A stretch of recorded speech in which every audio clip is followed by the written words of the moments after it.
Welcome back, everyone. I'm Professor Falcone, as you all know, and our subject this afternoon is Time Management Revisited, third year spring semester subject.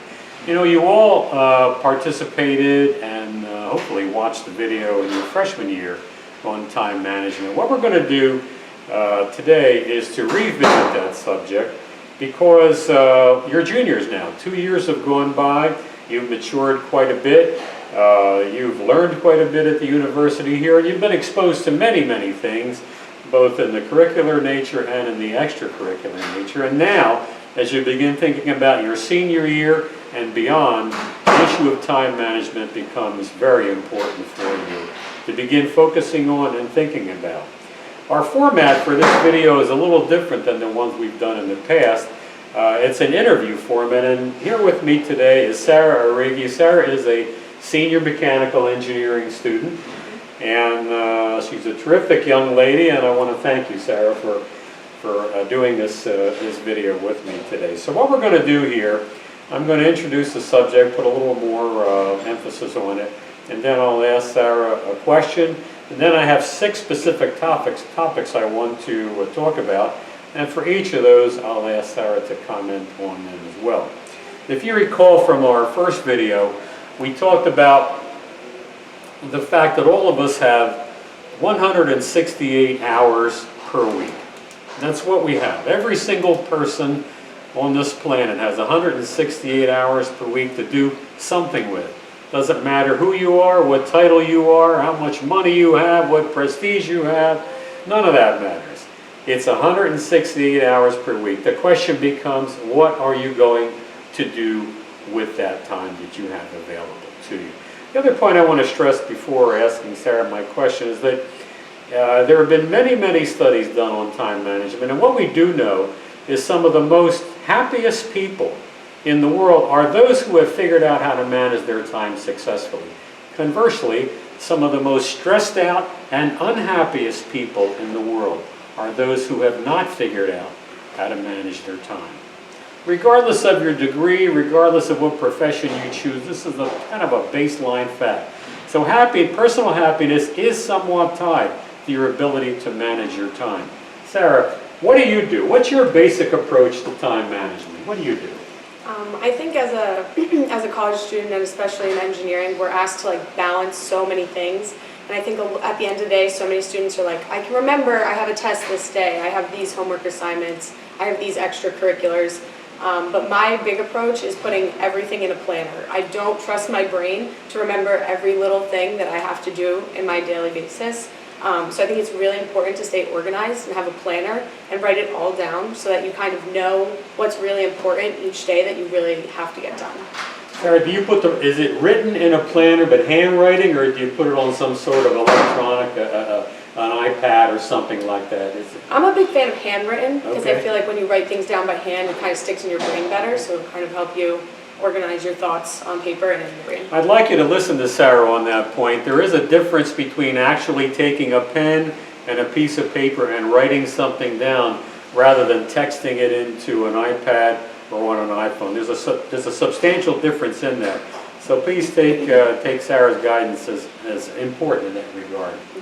Okay, the first of the 6 points here that's in this video that we're recording, the text is already available for you in Top Hat to read.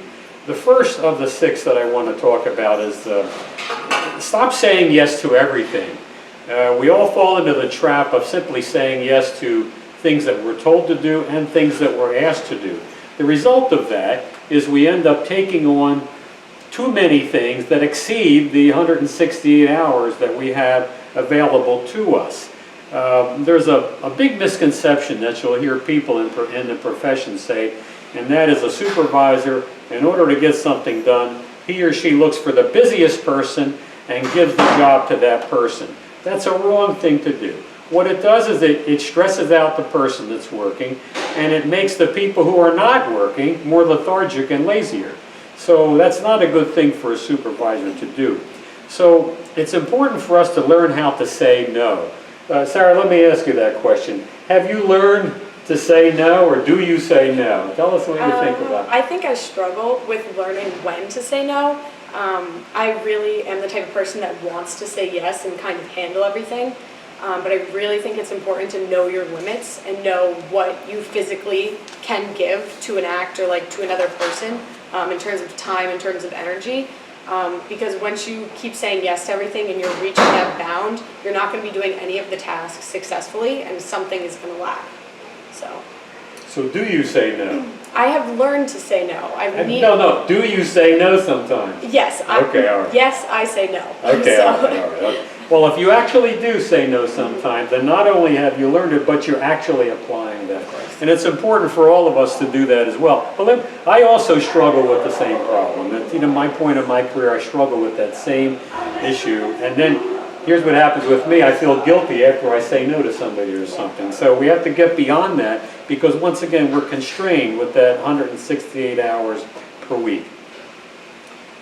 Related to that is the second point I want to talk about in this video, and that's the application of the 1/3 rule.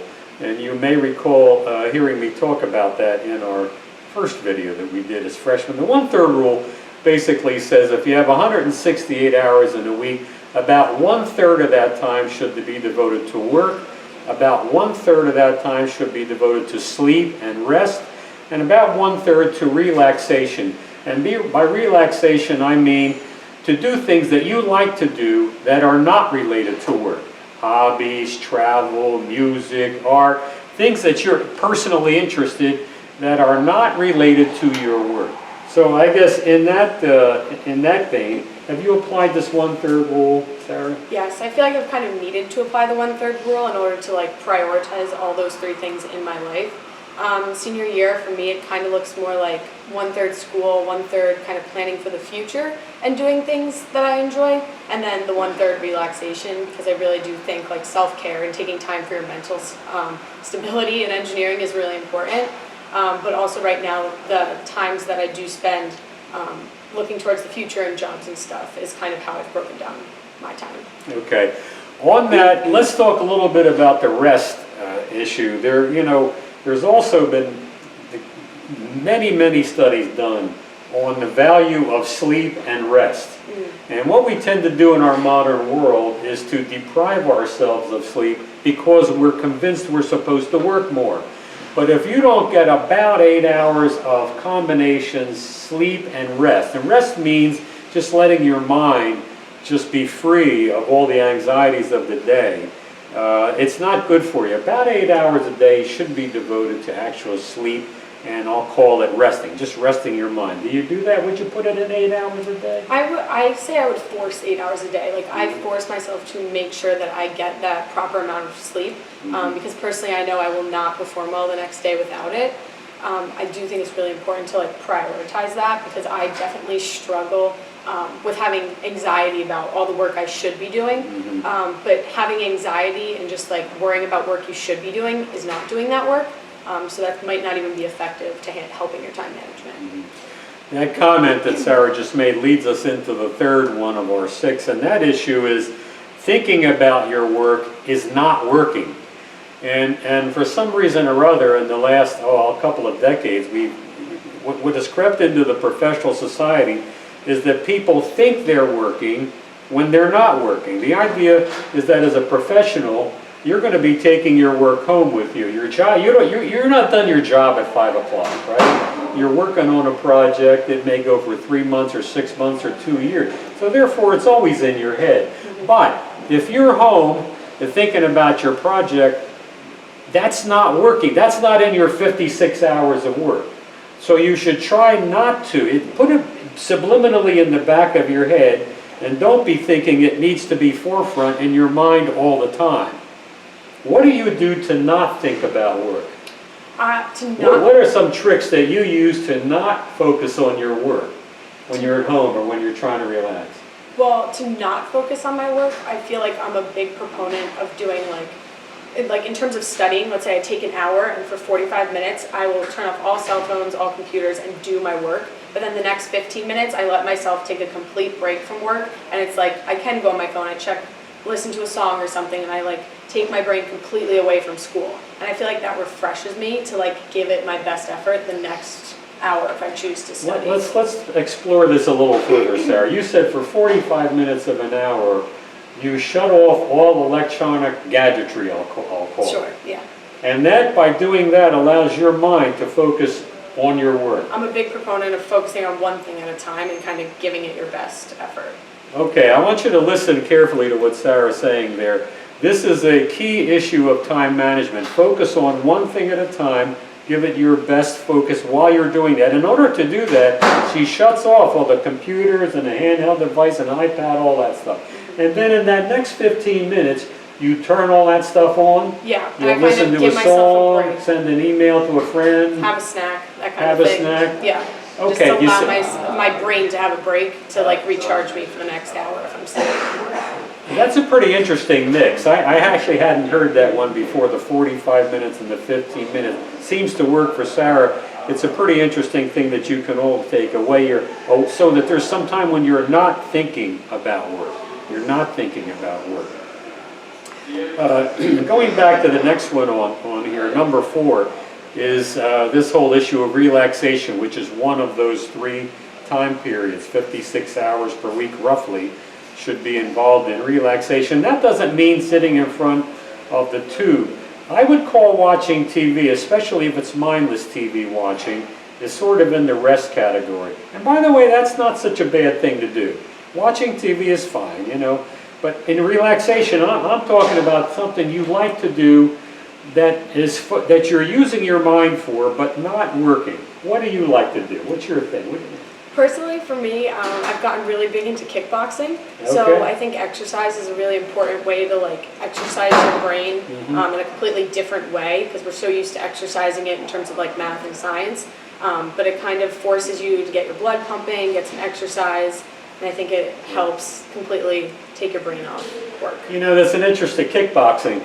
What I find interesting about engineers and engineering students is that the things we choose as modes of relaxation generally have a mathematical or a physical attribute to them. Kickboxing is one of them. There's velocities, there's acceleration, there's forces, there's momentum. All that stuff is involved in that, right? Yeah. I'm involved in sailing. Sailing is completely loaded with physics. When I'm out sailing on my boat, it's all about the physics about it, and I'm thinking about all of that. I find that tremendously relaxing. It takes my mind off of work, but yet my mind is still engaged. When you're kickboxing, your mind is still fully engaged. Your body is fully engaged with you as well. And so you're actually gaining a sense of relaxation by not doing your work, by not working. Yes. You find that valuable for you. I find it incredibly valuable. And the weeks when I don't get that in my schedule, I feel like more anxious and like a little bit less prepared for my week.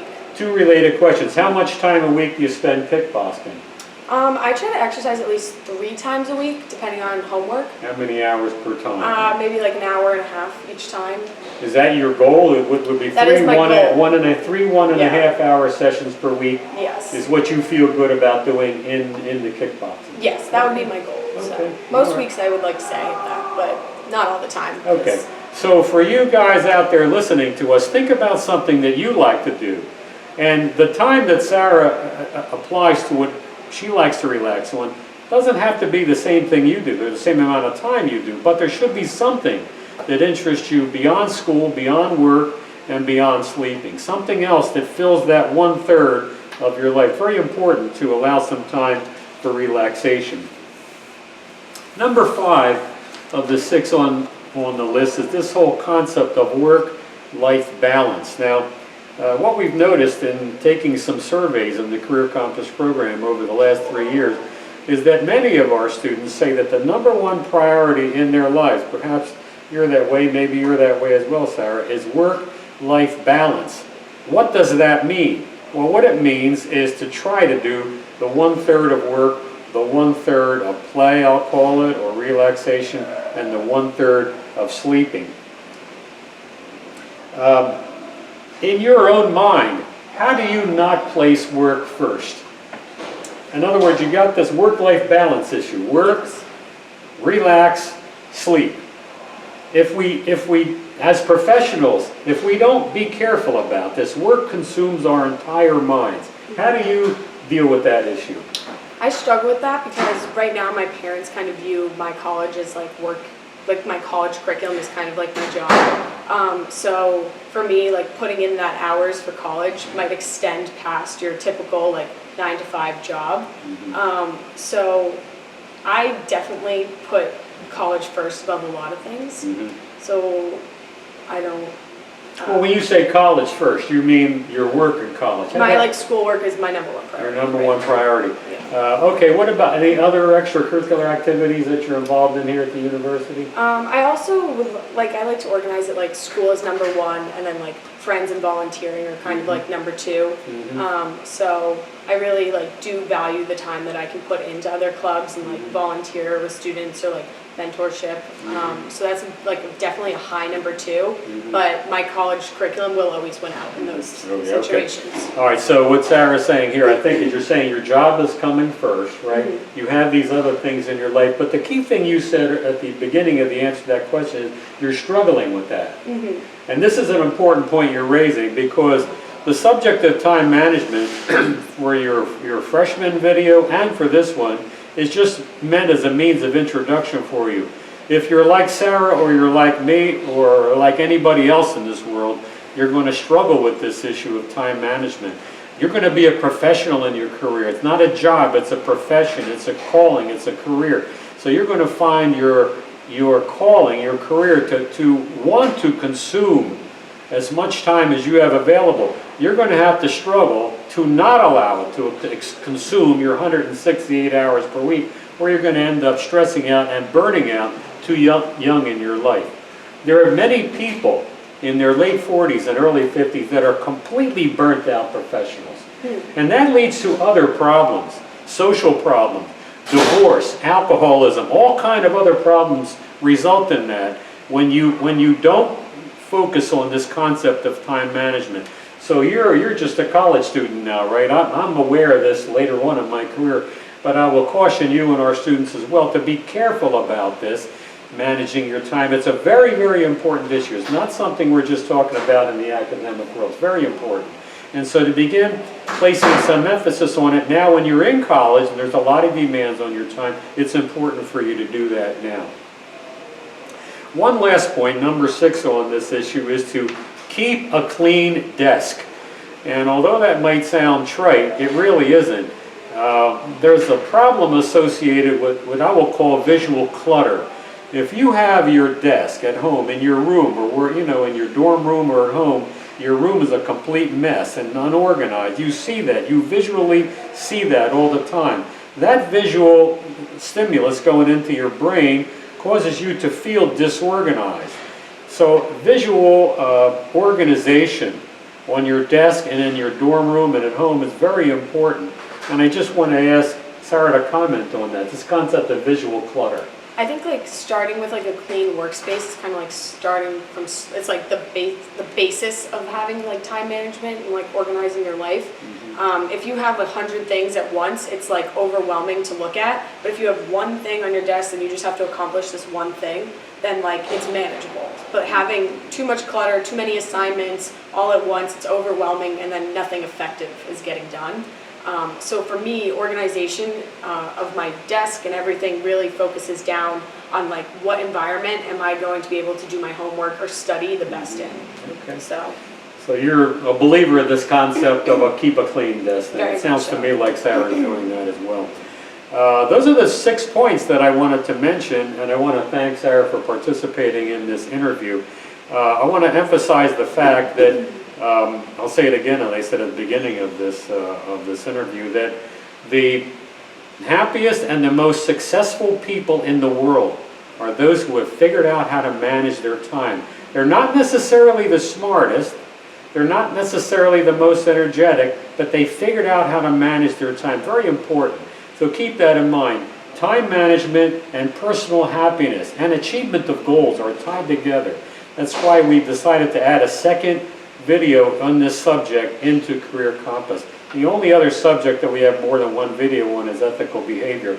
but we're adding this second one in on time management because of its importance for you. So we talked about it as freshmen. We're talking again about it as juniors, and I'm happy to have Sarah here, who's a senior, getting ready to graduate at the end of this academic year. It sounds to me like you got your time management ducks in a row here. Hopefully. Okay. Thanks so much, Sarah. Have a great day. Thanks to everyone. Have a good time.